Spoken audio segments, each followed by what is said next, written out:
მოგესალმებით, გილოცავთ დღევანდელ დღეს. მოგეხსენებათ, დღეს არის სულთმოფენობა. ამაღლებიდან მეათე დღეს, აღდგომიდან 50 დღე არის.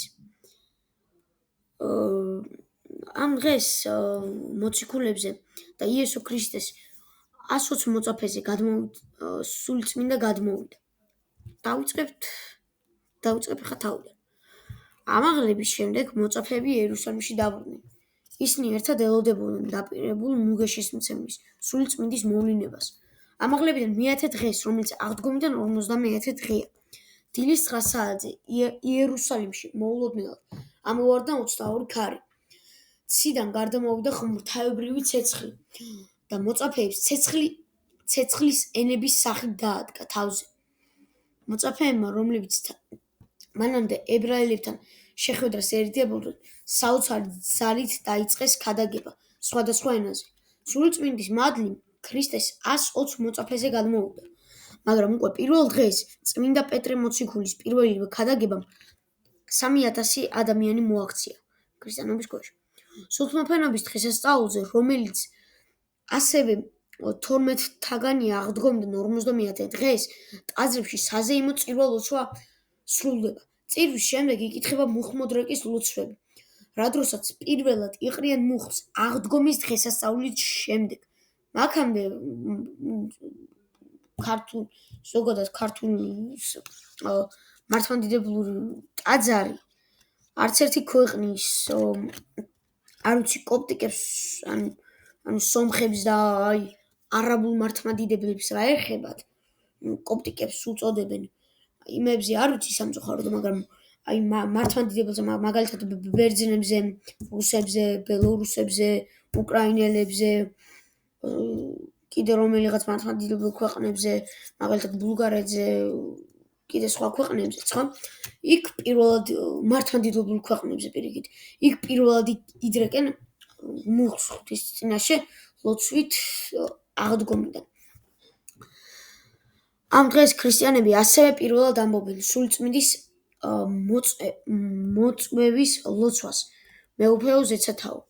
სულთმოფენობის დღესასწაულს მეტად ღრმა სიმბოლური მნიშვნელობა აქვს, როცა წმინდა წინასწარმეტყველი მოსე ებრაელებს ეგვიპტიდან გამოუძღვა. მან ისინი მე-40 დღეს სინას წმინდა მთასთან მიიყვანა, ხოლო 50 დღეს მისთა ღვთაებრივი ჯული, ძველი აღთქმისა. ძველი აღთქმა აუხსნა უბრალო ერის კაცს. აქედან მოყოლებული დღეს ჯულის მიღებისა ებრაელებისთვის უდიდესი ყოველწლიური დღესასწაული იყო, რომელიც დროსაც იერუსალიმში მთელი მაშინდელი მსოფლიოდან თითქმის ყველა ებრაელი იკრიბებოდა. ღმერთმა სწორედ ამ დღეს მოუვლინა მოწაფეებს სულწმინდის მადლი, რაც ძველი ჯულის ახლით შესვლის ნიშანი იყო. ძველი ჯული, იგივე ძველი აღთქმა, ახალ აღთქმით შეიცვალა. ჩვენ მოგეხსენებათ, დღემდე გვაქვს ძველი აღთქმა, მაგრამ არ იკითხება ტაძარში იკითხება მარტო სახარება, იგივე ახალი აღთქმა. ეს დღე ქრისტეს ეკლესიის დაარსების დღედ ითვლება და უხეშად რო ვთქვათ, ტაძრის დაბადების დღით. ტრადიციულად სულთმოფენობის დღესასწაულზე ეკლესიები წვანით უნდა შეიმოსოს. ტაძარი შიგნიდან ირთვება ყვავილებით, ფოთლებით და აყვავებულ ტოტებით. ძირს ეფინება, რაც შეიძლება ბევრი ბალახი ძირს ფენენ ბევრ ბალახს, რატო მეტია, მით უფრო კარგია იმებისთვის. მორწმუნეები წირვაზე მიდიან ყვავილის ლამაზი თაიგულებით. შუაზე დამაგრებულია ანთებული სანთლები, რომელიც წირვის შემდეგ იკურთხება. ეს ყველაფერი საოცარი სანახაობაა. ვინც დღეს იყო წირვაზე და ნახე ეს ყველაფერი, ეს დიდი მადლი არის და ღვთის კურთხევაც. წირვაზე მიდიან ყვავილები ლამაზი თაიგულებით. შუაში დამაგრებულია ანთებული სანთლები, რომლის წირვის შემდეგ იკურთხება ეს ყველაფერი საოცარი სანახაობა. ტაძრის მწვანით შემოსვის ტრადიციაც ძველი აღთქმიდან მოდის. ებრაელების ჯვრის მიღების დღესასწაულზე უფლს მადლობის ნიშნად ტაძარში პირველ ნაყოფს სწირავდნენ. იგულისხმება, რომ სულიწმინდის მადლი ამ სიწვანეზე გადმოდის, რის გამოც მორწმუნეები ტაძარში დაფენილ სიმწვანეს ბალახებს მთელ წელს ინახავენ. ამ ბალახის ნახარს კურნების სასწაულმოქმედი ძალა აქვს, რაშიც თითოეულ ადამიანს შეუძლია დარწმუნდეს. ეს არის სიმართლე, რაც ახლა გითხარით. ბოლოს მართლა კურნავს ამონტყობ ხალხს.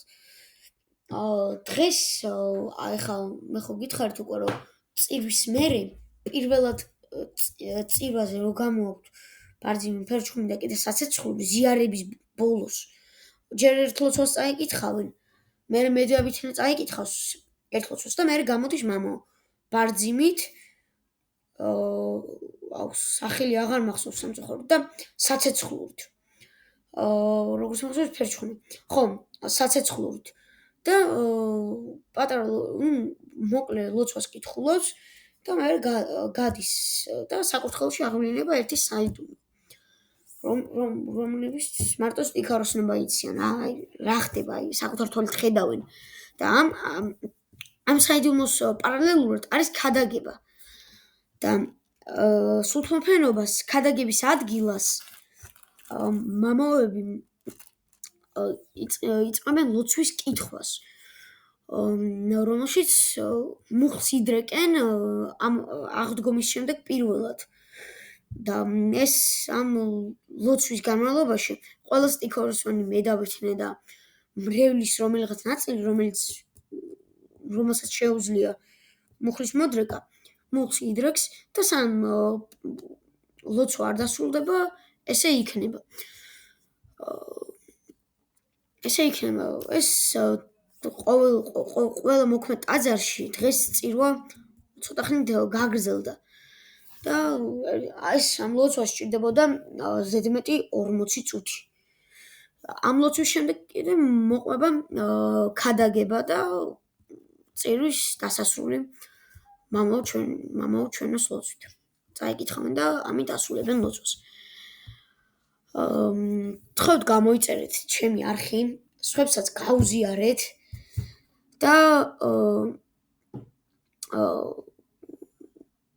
დაალაიქეთ ვიდეოები და გააზიარეთ. მადლობა და სულიწმინდის სულთმოფენობის მადლი შეგეწიოთ.